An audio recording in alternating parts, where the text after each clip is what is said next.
नमस्कार। मैं हूं मयूरेश कुलकर्णी और मैं आपको एक कहानी सुनाने जा रहा हूं। ये कहानी है मेरे सफ़र की, जो मैंने किया था भारत के उत्तर पूर्व राज्य आसाम और मेघालय में। इस कहानी में मैं बात करूंगा वहां के रहन सहन, खान पान और जगहों की। तो चलिए शुरू करते हैं।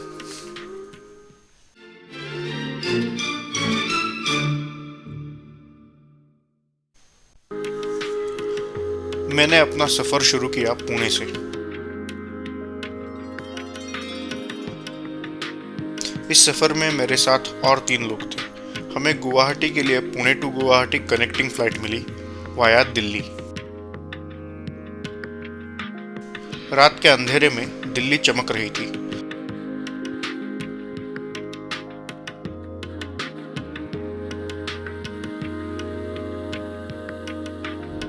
जब मेरी नींद खुली तो मैंने देखी एक नारंगी रेखा और कुछ पर्वत जो सिक्किम के हो सकते हैं, ऐसा मेरा अनुमान था। पर किसी ने बताया वो सिक्किम नहीं, भूटान है। फ्लाइट लैंड होने के सिर्फ 20 मिनट बाद हम गुवाहाटी एयरपोर्ट के बाहर थे, वो भी सारे लगेज के साथ। एक आदमी मेरे नाम का प्लाकार्ड लेकर खड़ा था। उस आदमी का नाम था चांदबोर। चांदबोर जी हमारे पूरे ट्रिप के लिए हमारे गाड़ी के सारथी यानी कि ड्राइवर थे।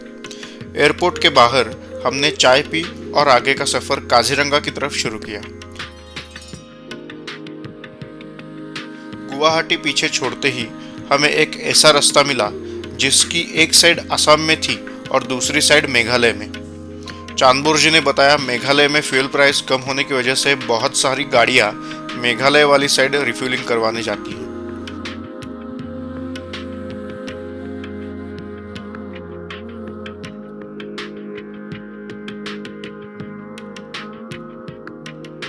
गुवाहाटी से काजीरंगा जाने के लिए 5 घंटे लगते हैं।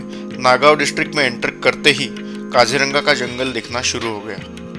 रास्ते में हमें एक पॉइंट मिला जिसे लोग राइनो वॉचिंग पॉइंट बोलते हैं।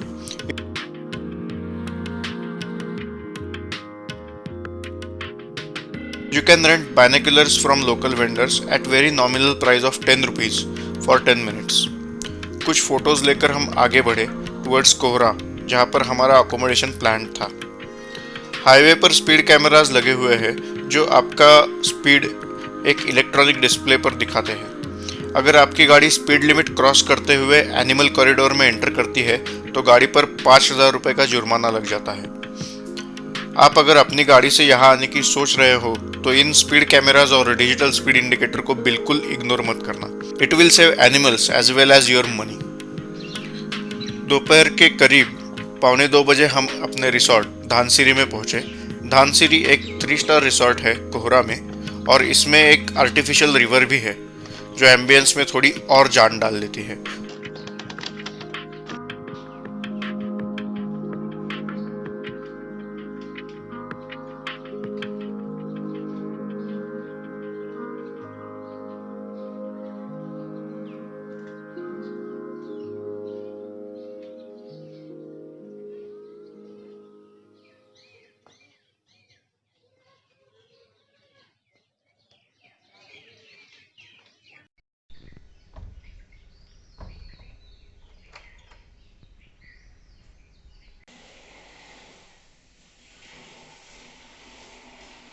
मुझे रिसोर्ट थोड़ा और एक्सप्लोर करना था, लेकिन 3 बजे हमारी जीप सफारी शेड्यूल्ड थी, तो हमने रूम्स में जाकर फ्रेश होना तय किया और थोड़ी देर रिलैक्स किया।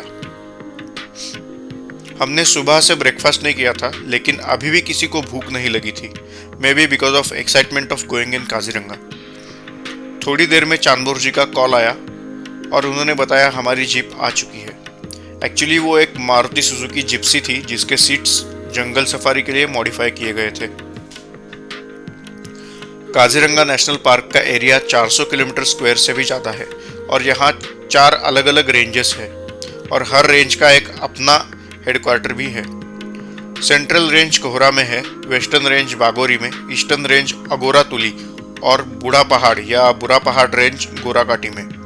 जीप सफारी मतलब 2 आवर्स की गाइडेड जंगल सफारी होती है और सिर्फ ऑथोराइज्ड व्हीकल्स ही जंगल के अंदर जा सकते हैं।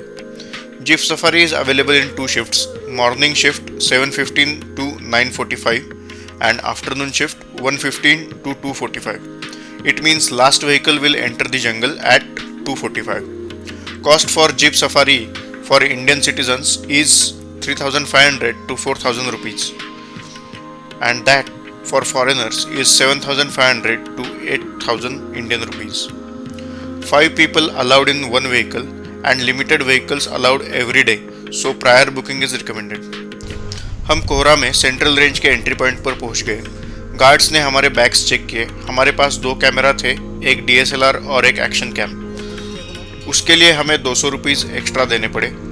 For professional videography camera 1000 rupees entry fee is applicable. जंगल में जाते समय आप किसी भी प्रकार का खाने पीने का सामान और कोई भी पालतू जानवर नहीं ले जा सकते। And of course there are other rules too. जंगल में अंदर जाते ही कुछ दूरी पर हमें हिरणों का एक झुंड दिखाई दिया। हमारे गाइड ने बताया उन्हें स्वैम्प डियर कहते हैं और ये पानी दलदल के आसपास रहते हैं और इन्हें पानी में उगने वाली घास और अन्य वनस्पति खाना बहुत पसंद है। उसी समय पर बहुत दूर हमें एक जंगली हाथी नजर आया।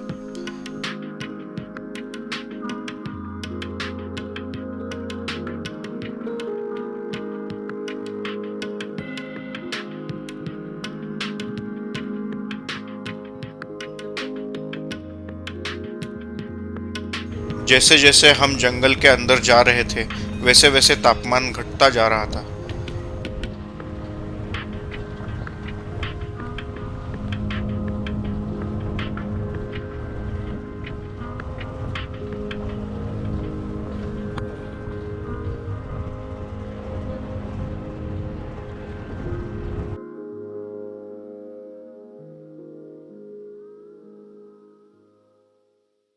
थोड़ी देर में हमारी जिप्सी एक लकड़ी के पुल के ऊपर से गुजरी। यह पुल काफी पुराना लग रहा था और हमारे गाइड ने गाड़ी उसी पुल पर रोक दी।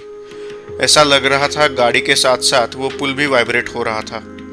यह काफी रोमांचक अनुभव था। आगे हमने ऐसे बहुत सारे पुल पार किए।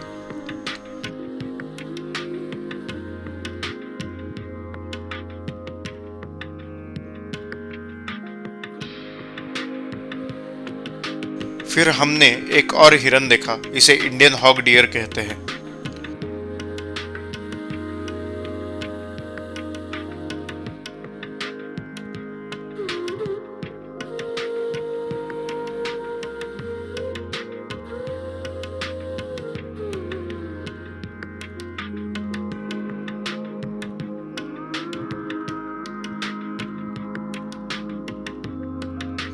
Very soon we spotted a wild water buffalo.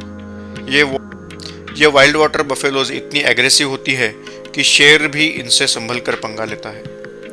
But to be honest I was really looking for tiger. थोड़ी देर में हम एक वॉच टावर तक पहुंच गए जहां गाइड ने हमें गाड़ी से उतरने की परमिशन दी। हमने कुछ फोटोज ली और दूसरे वॉच टावर की तरफ चल पड़े।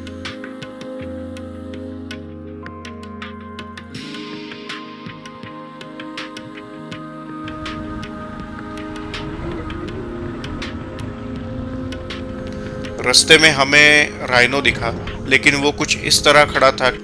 हमने कुछ देर वेट किया, but mister rhino was not in the mood to turn a little and give us some nice photogenic poses.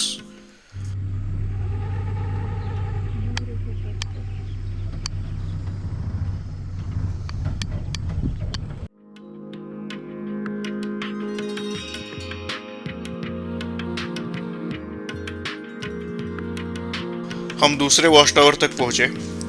यहाँ का नज़ारा शानदार था।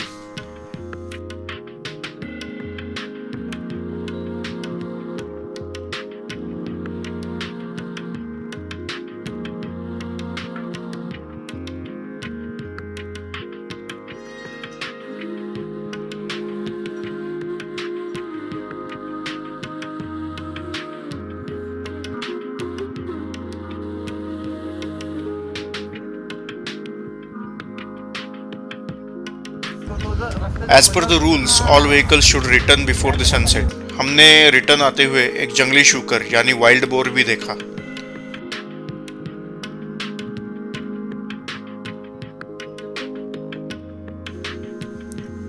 काजीरंगा को लैंड ऑफ बिग फाइव कहते हैं। Big five means swamp dear, Asian elephant, wild water buffalo, single horn rhino and of course tiger. हमारी पहली विजिट में हमने बिग फोर तो देख लिए, लेकिन मिस्टर शेर खान ने अपना दर्शन नहीं दिया।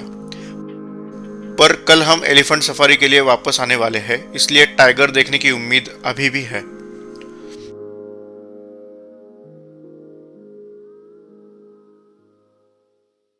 कोहरा में वापस आने के बाद हमने एक टी स्टॉल पर गर्मा गर्म चाय ली और हम चल पड़े national orchid and biodiversity park की तरफ। अंधेरा हो चुका था, इसलिए हम प्लांटेशन टूर तो नहीं कर पाए, लेकिन हमने कल्चरल शो देखा। Tickets for this show is 250 rupees per person.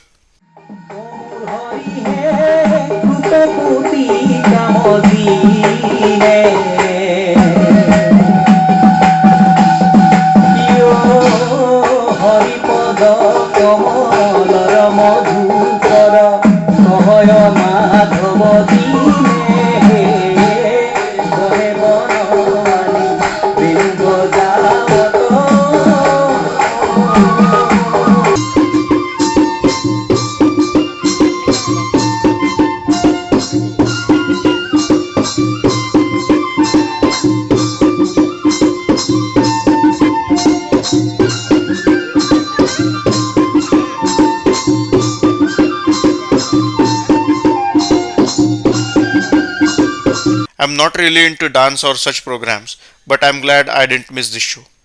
इस शो में अलग अलग लोकल डांस हुए, सारे के सारे अच्छे थे, लेकिन जो मुझे सबसे अच्छा लगा वो था Dashavatar dance, perform by an artist from Majuli island of Assam.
इस मस्त शो के बाद सबको बड़ी जबरदस्त भूख लगी थी, तो हम वही पास के एक छोटे से रेस्टोरेंट में गए। Temperature was approximately 5 degrees. With owners permission I entered the kitchen. सारा का सारा खाना बस हमारे लिए ही फ्रेशली बनाया जा रहा था। इसके साथ में क्या चावल आएगा? इसके साथ चावल आएगा। चपाती नहीं रहता क्या? चपाती तो आप लेंगे तो दे देंगे। हाँ। आप रेगुलरली क्या खाते हो, मतलब इसके साथ में चावल ही खाते हो? चावल ही खाते हैं हम लोग, को चपाती नहीं खाते। अच्छा, तो दिन चपाती खाएंगे और दिन चपाती ही खाएंगे, राइस नहीं खाएंगे। अच्छा, नहीं ये पोलेट का नहीं है, ये ओके इधर का है। ये आपको बैगन, हाँ वो पिट्टी का बोल रहे हो? हाँ, ये है आपको ये बनाना का सब्जी। ओके, ये है कैबेज का सब्जी। ये कल आपको ये क्या बनाना का फ्लावर। ओके, बनाना फ्लावर। Okay, flower. और ये गाजर और टोमेटो ऑनियन मिक्स करके सलाद है। ये है हम लोग असमीज का कोसू पत्ता बोलते हैं। कोसू पत्ता, हाँ आप लोग क्या बोलते हैं हमको मालूम नहीं है। हाँ। ये बीन्स है। ये मस्टर्ड की पेस्ट है। ये सीम है, हम लोग सीम बोलते हैं। घेवड़ा। हाँ, ये हो आपको पोटैटो, स्मॉल पोटैटो।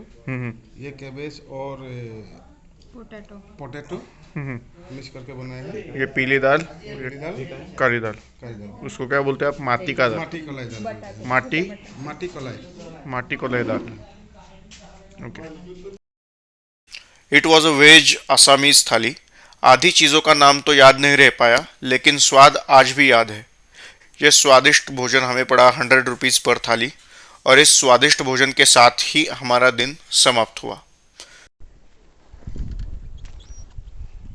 दूसरे दिन हम एलिफेंट सफारी के लिए गए, वो हम देखेंगे नेक्स्ट एपिसोड में। तब तक के लिए धन्यवाद। और आपको ये एपिसोड कैसा लगा ये ज़रूर बताइए। Good bye and keep wondering.